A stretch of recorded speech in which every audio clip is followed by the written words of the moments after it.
Kita angkat kembali pertanyaan berikutnya, datangnya dari Ahina Safik dari Jakarta. Pertanyaannya, Habib, apakah boleh bertawasul kepada wali Allah atau orang yang soleh yang sudah meninggal, dan apa manfaat ziarah ke makam orang-orang soleh dan para awliya Allah atau wali-wali Allah, katanya Habib?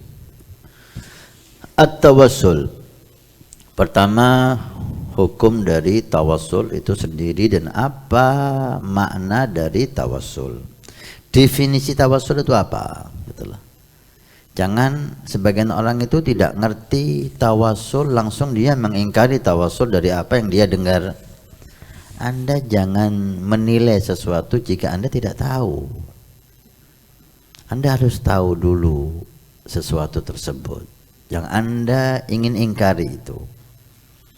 Setelah Anda tahu persis, silahkan.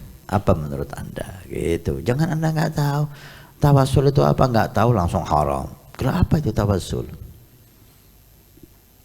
Allah Subhanahu wa ta'ala menyebutkan tawassul itu di dalam Al-Quran, dan kita disuruh untuk mencari wasilah. Wabtaghu ilaihil wasilah. Carilah untuk ke Allah itu dengan wasilah, dengan perantara. Sehingga wasilah adalah perantara yang mengundang rahmat Allah kepada kita, perantara yang membuat Allah ridha kepada kita, perantara yang membuat Allah mengampuni dosa kita, mengkabulkan hajat kita, perantara. Jadi ada tiga nih, kita, perantara yang namanya tawassul, dan Allah. Gitu. Kita perantara, yaitu tawassul itu yang kita tawasuli, kemudian Allah. Loh, kenapa nggak langsung aja kepada Allah? Gitu. Kenapa nggak langsung? Memang benar ya. Kenapa nggak langsung aja sama Allah ya? Kita ingin tahu jawabannya. Karena inilah kemauan Allah.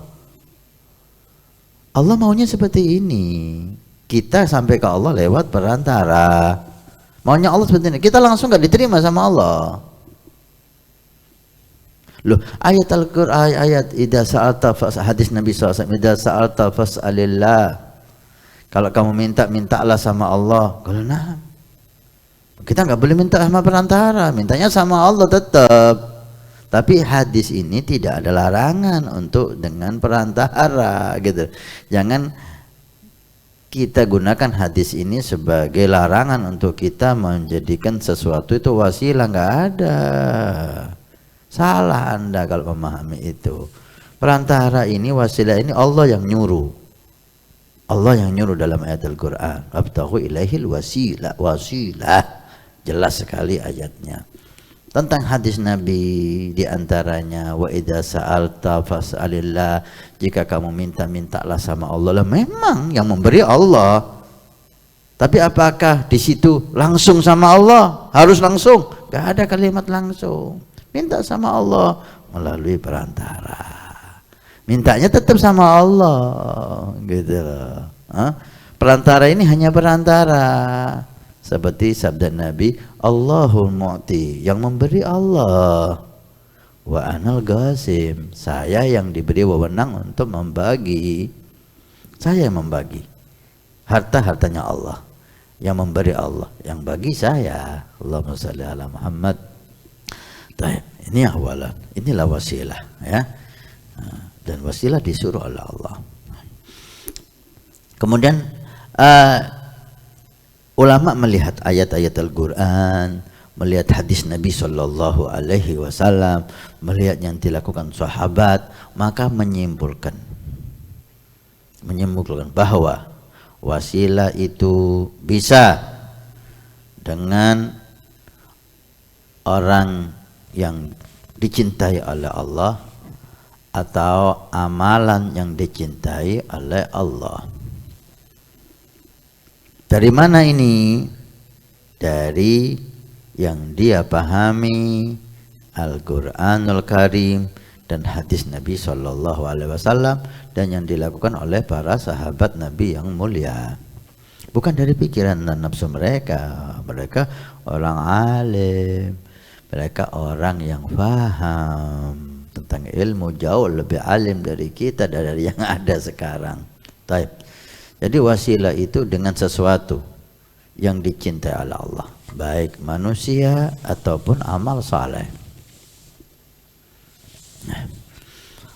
Manusia, baik manusia itu hidup dunia atau manusia itu udah pindah ke alam barzah atau meninggal, gak ada bedanya.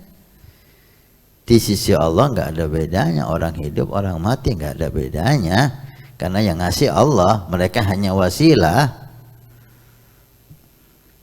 Sebagian melarang wasilah itu, sebagian wasilah boleh tapi harus dengan yang hidup. Dari mana ucapan ini? Jangan Anda membuat sendiri. Allah membuka lebar wasilah. Yang penting dengan yang dicintai oleh Allah, baik manusia atau amal soleh. Manusia itu hidup atau meninggal. Amal soleh itu yang kita lakukan atau yang dilakukan orang-orang lain. Yang penting yang dicintai oleh Allah. Karena usaha, kita berusaha dengan wasilah itu supaya dekat dengan Allah. Harus yang hidup. Dari mana kalimat harus? Dari mana? Anda dengan enaknya bertanya kepada kita, mana dalilnya, mana dalilnya. Sekarang kita tanya sama Anda, mana dalilnya harus wasilah dengan orang hidup? Mana dalilnya? Lihat itu Sayyidina Umar bin Khattab, setelah Nabi meninggal, dia bertawasul kepada Abbas, paman Nabi. Apa hubungannya dengan harus hidup ini? Kenapa enggak wasilah sama Nabi Muhammad? Kok wasilahnya sekarang Abbas, paman Nabi? Ini nggak ada hubungannya dengan harus hidup atau nggak boleh yang mati. Ketika itu ada Sayyidina Abbas bin Abdul Muttalib, paman Nabi, sehingga Sayyidina Umar bertawasul dengan paman Nabi Muhammad SAW. Bukan berarti nggak boleh tawasul sama Nabi, nggak ada ini, nggak ada. Jangan Anda memaksakan pemahaman Anda untuk menjauhkan kita dari Nabi. Itu kembali lagi, oleh wasilah dengan sesuatu yang dicintai oleh Allah. Yang dicintai oleh Allah itu makhluk, manusia ataupun malaikat ataupun jin yang dicintai oleh Allah. Semua yang dicintai oleh Allah. Manusia itu baik hidup dunia atau hidup alam barzah, gak ada bedanya dia di sisi Allah. Dia hidup, dia mati, nggak ada bedanya di sisi Allah. Kalau Anda boleh wasilah dengan yang hidup, yang mati nggak boleh. Kenapa? Yang hidup bisa memberi, yang mati nggak bisa beri. Anda masuk di dalam syirik ini tanpa Anda sadari. Jangan-jangan Anda kena syirik nanti, bahwa yang hidup punya sesuatu yang bisa dia berbuat selain Allah. Nggak ada. Dia hidup, dia meninggal, nggak ada bedanya di sisi Allah. Yang memberi Allah. Ada tauhid. Anda katanya ngajari tauhid. Sekarang Anda udah mulai menyimpang dari tauhid dengan memperbolehkan wasilah dengan yang hidup, nggak boleh sama yang mati. Apa bedanya hidup dan mati di sisi Allah? Nggak ada bedanya. Semua nggak bisa apa-apa. Ayo, wasilah dengan yang hidup, wasilah dengan yang meninggal, nggak ada bedanya. Nggak ada bedanya. Yang penting hamba yang dicintai oleh Allah. Yang kedua, wasilah dengan amal saleh. Seperti yang ada dalam hadis Riyadhus Shalihin, seorang wasilah semuanya dengan amalnya.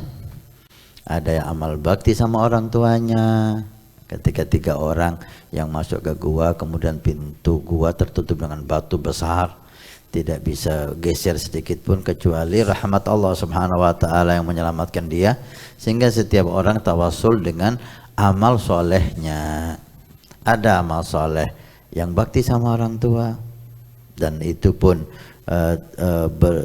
terwujud, dikabulkan oleh Allah permintaannya dengan wasilah dengan amal solehnya, bergeser itu batu. Ada wasilah dengan sifat amanahnya, harta orang dia pegang, dia jaga, dia pelihara, orangnya datang diberikan semuanya tanpa diambil sedikit pun, amanah, diterima oleh Allah, bergeser batunya. Dan yang ketiga, tawasul dengan ifahnya, takutnya sama Allah, sehingga tidak berbuat hal yang diharamkan oleh Allah, sehingga terbebaslah dia dari batu itu semuanya. Ini tawasul dengan amal solehnya. Inilah pemahaman ulama Dan ini pemahaman sahabat Nabi, pemahaman ahlul bait Nabi, pemahaman ulama setiap zaman. Sampai zaman kita ini datang ada pemahaman yang baru, Allahu a'lam dari mana ini asal pemahamannya. Kalau kita lihat intinya menjauhkan kita dari Nabi Muhammad, menjauhkan kita dari aulia salihin, dengan diharamkannya tawasul dengan yang mati, yang hidup nggak apa-apa, yang mati nggak boleh. Kenapa? Ada apa dengan Nabi? Kenapa Anda jauhkan kami dari Rasul? Kenapa Anda jauhkan kami dari aulia salihin? Kalau harus yang hidup, taib yang hidup nanti mau tawasul sama Habib Fulan, Kiai Fulan, kenapa tawasul sama dia? La ya'riful wali illa wali. Enggak boleh lagi kita tawasul dengan yang hidup. Tawasul sama sahabat lagi terus. Anda jauhkan kita dari yang meninggal aulia salihin, Anda jauhkan kita dari yang hidup. Anda suruh kita dekat sama syaitan, dekat sama orang fasik. La. Kita memahami pemahaman yang bersanad, yang bersumber dari Nabi Muhammad, sahabat Nabi, ahli bait Nabi, ulama, para salih sampai zaman kita. Tawassul dengan orang saleh, baik yang hidup maupun yang udah pindah ke alam barzah, dari Nabi Muhammad, sahabat Nabi, ahli bait Nabi sampai kita zaman kita sekarang ini. Dan tawassul dengan amal-amal saleh. Ada kisah yang sangat indah di zaman setelah Sayyidina Junaid al-Bustami, zaman Sayyidina Junaid al-Bustami, aulia di Baghdad. Allah alam saudara kita percaya enggak sama aulia ini, Sayyidina Junaid al-Bustami. Ketika itu di daerahnya sholat istisqa, minta hujan karena udah lama enggak turun hujan. Sholat dan sholat tidak turun hujan. Datang orang ini melihat, ada apa Anda ini kok enggak selesai-selesai? Kita lagi sholat istisqa, minta hujan, kamu udah lama nggak turun hujan. Terus nggak diturunkan hujan sama Allah. Kala tayyib, biar saya yang minta. Lihat doanya, Allahumma bihaqqi ma fi hadzal ras isgina. Ya Rab, demi yang ada di kepalaku ini turunkan hujan. Mas, itu doanya. Tawassul dengan yang ada di kepalanya. Subhanallah, selesai dia berdoa, datang awan dan hujan terus tanpa sholat dan seterusnya. Oh, masyarakat dan tokoh masyarakat heran. Maafi rasak, ada apa di kepalamu ini sampai Allah turunkan hujan? Kalau kepingin tahu di kepalaku ada apa, kalau ada apa di kepalamu? Fi ra'si ainain, di kepalaku ada dua mata. Ra'aya Aba Yazid al-Bustami, dua mataku ini pernah memandang wajah Abu Yazid al-Bustami, auliya'us salihin. Bukan tawasul sama Abu Yazidnya sebagai wali, tawasul sama matanya yang melihat Abu Yazid dengan isti'adqad, dengan husnudzan, dengan penuh ta'dhib. So, tawasul dengan matanya. Oh, untungnya di zaman itu masih enggak ada orang-orang saudara kita yang membid'ahkan, mengkufurkan, mensyirikkan semaunya dia sendiri, yang tidak dia fahami hakikatnya, sehingga enggak ada yang ingkar di zaman itu. Kalau sekarang orang tawasul seperti itu, ya Allah demi yang ada di kepalaku ini, dicap syirik dan seterusnya. Inna lillahi wa inna ilaihi rajiun. Walas biarkan mereka berbicara, yang penting kita berusaha memahami.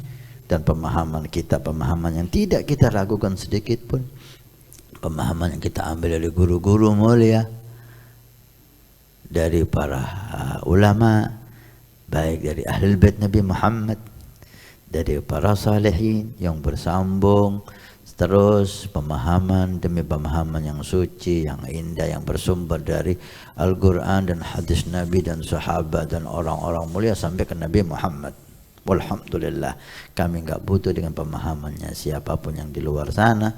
Kami udah cukup dan meyakini hal ini. Wa insyaallah natadayyanu bihada, kita beragama dengan agama ini dan kita yakini kebenarannya, keasliannya, keindahannya, dan terbukti banyak yang Allah pilih di antara mereka jadi aulia salihin karena kebenarannya, kejujurannya, dan ketakwaannya. Saudara kita mudah-mudahan bisa memahami ini. Kalau enggak mau memahami, ahlan wa sahlan, enggak perlu kita bahas.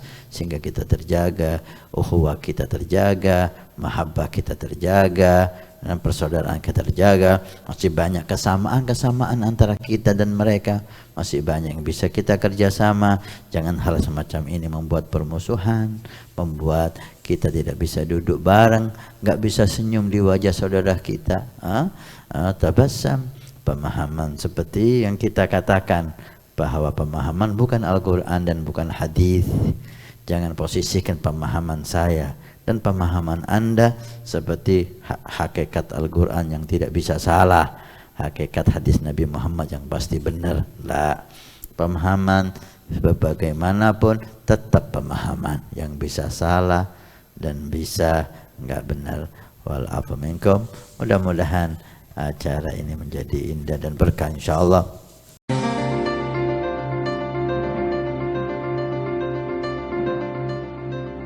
Nabi bersabda, "Man bana masjidan banallahu baitan fil jannah." Siapa yang ikut membangun masjid, maka Allah akan membangunkan rumah di surga. Pondok Pesantren Nurul Iman akan membangun masjid 2 lantai plus aula.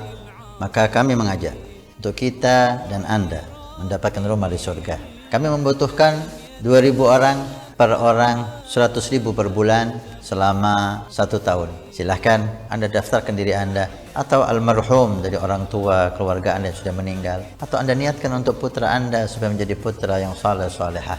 Insyaallah dengan masjid di Pondok Pesantren Nurul Iman yang insyaallah makmur dengan salat, qiyamul lail, zikir, majelis taklim, belajar agama Allah. Setiap kalimat, setiap bismillah, setiap ilmu Anda dapat pahala. Setiap rakaat Anda dapat pahala. Hani'an lana wa hani'an lakum kalau kita punya rumah di surga Allah. Mudah-mudahan Allah mencatat kita sebagai hamba